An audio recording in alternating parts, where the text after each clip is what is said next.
Sales Enablement, making the most of your current resources. Sales enablement changes the sales culture of an organization. In a traditional organization, they are sales-driven, where the enabled organization is sales-focused. The difference is every organization is sales-driven. Sales generates the revenue which provides the fuel that runs the organization. Traditional organizations are salesperson dependent. That is, the salespeople are primarily responsible for bringing in the sales, whereas in the enabled organization, everyone is involved in bringing in the sales. In the traditional organization, training and coaching tends to be episodic. It happens once in a while, only when necessary.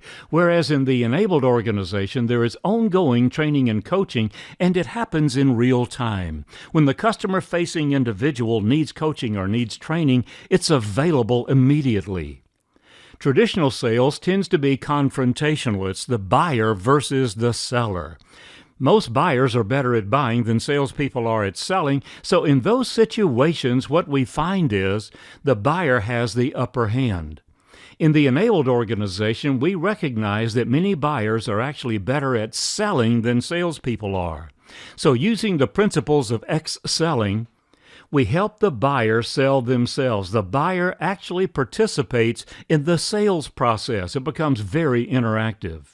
Traditional sales tend to be one-on-one, seller versus buyer, whereas in the enabled organization, the salesperson builds as many relationships as possible in the client organizations. Therefore, the relationships are stronger because they are multiple.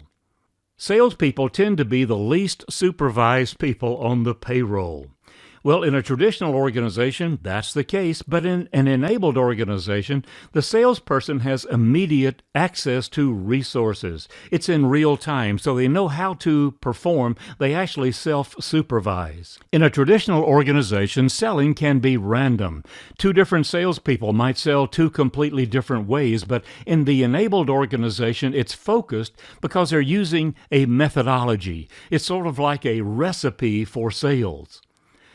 Traditional organizations are price-centric, whereas enabled organizations are value-centric. They learn to overcome or eliminate the price objection by focusing on the value to the buying organization. Traditional salespeople may use gut feel from time to time, or maybe quite often, whereas the enabled salesperson uses science. Sales is a science, and they use scientific methods for making decisions and for moving ahead.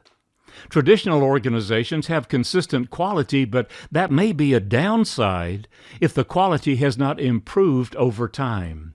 So the enabled organization uses CQI, continuous quality improvement, which means every customer touch is better than the last one, but not as good as the next one. With sales enablement, the tools, the processes, the procedures, the capabilities that you need to succeed are all encapsulated in the Sales Enablement platform. Therefore, sales happen better, they happen faster, and as a result of those two, they have a lower cost. Salespeople spend less time producing better results. You're familiar with a triathlon where 3 sports are involved: swimming, running, and biking. To be an excellent swimmer, you have to train for swimming and have a swimming coach. To be excellent at running, you have to train for running and have a running coach. And for biking, you have to train for biking and have a biking coach, but also focus on the technology, what's happening with bicycles, what's happening with other equipment.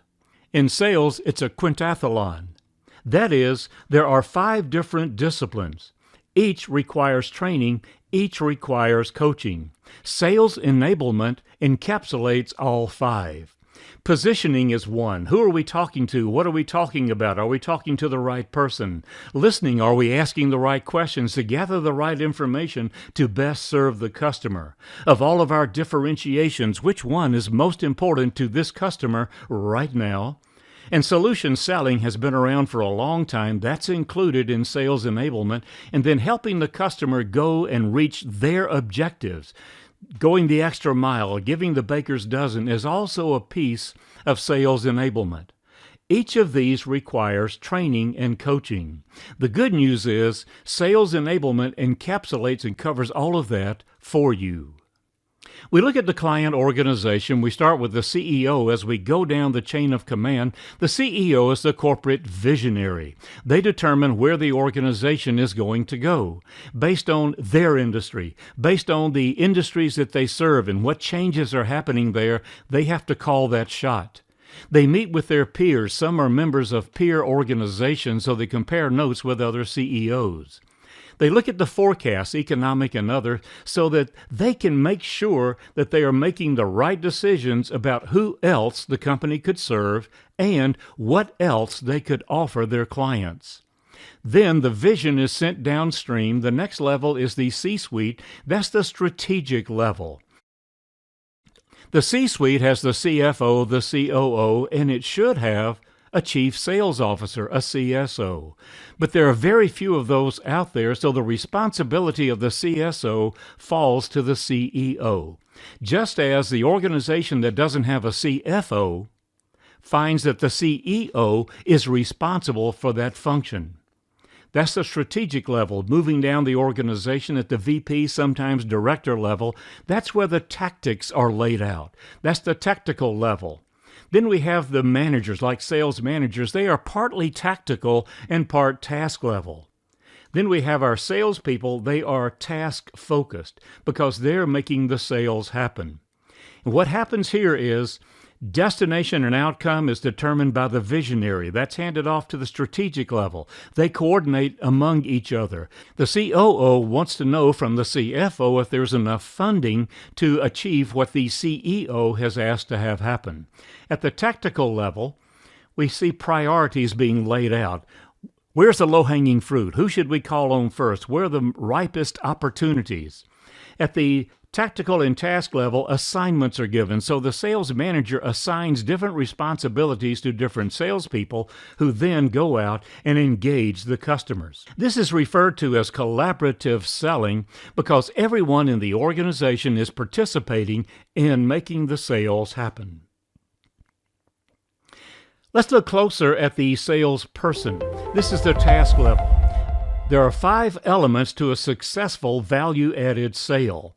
This is the quintathlon of selling: positioning, listening, having a unique differentiation, focusing on solution selling, and then helping the customer. And there are subsets of each of these that we won't go into now. And when these are executed in order, thoroughly and in order, then we find the closing ratio goes up significantly. Well, where is all this information going to be? The salesperson, the customer-facing individual, and anyone else in the system has immediate access to media training. That is, the training that they had 6 months ago, and they've forgotten some of it, is available in a short blurb, less than 5 minutes, usually about 3 minutes, and it's available on media so they can pick it up anywhere. They can review the training at lunch. And then they have peer-to-peer videos where each person can contribute a video to the training library based on something they learned. I have yet to make a sales call where I didn't learn something. Wouldn't it be great if your salespeople could record their sales experiences so that everyone else can benefit from it in real time? Then there's collaboration, those conversations that we're having inside the office. It goes both ways. Everyone is contributing and everyone is learning.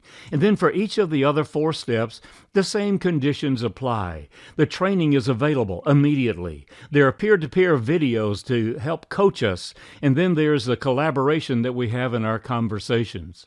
Accessing this may seem difficult, and it could be if it wasn't for the grid. The grid is available in other training programs, but this is the vehicle through which your salespeople can gather all of this information. Does it sound difficult? Well, it may, but it really isn't. You see, those 5 steps encapsulate your existing sales process. It will embrace whatever sales process you are using. The grid is something else that's familiar to your salespeople. It's a function of PowerPoint. The media training is done by everyone in the organization, and it's repurposed by the training department in your company. Rather than have the entire training program in one unit, you carve out what's most important for that particular stage of the sales cycle.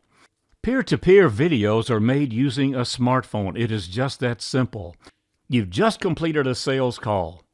You learned something new, a new idea came to you, so take out your smartphone, do a 2, 3, 4-minute video, and then upload it to the grid, and everyone else can access it in real time. And collaboration of those conversations that happen in the office when we're meeting together, and some of the best ideas possible come from collaboration.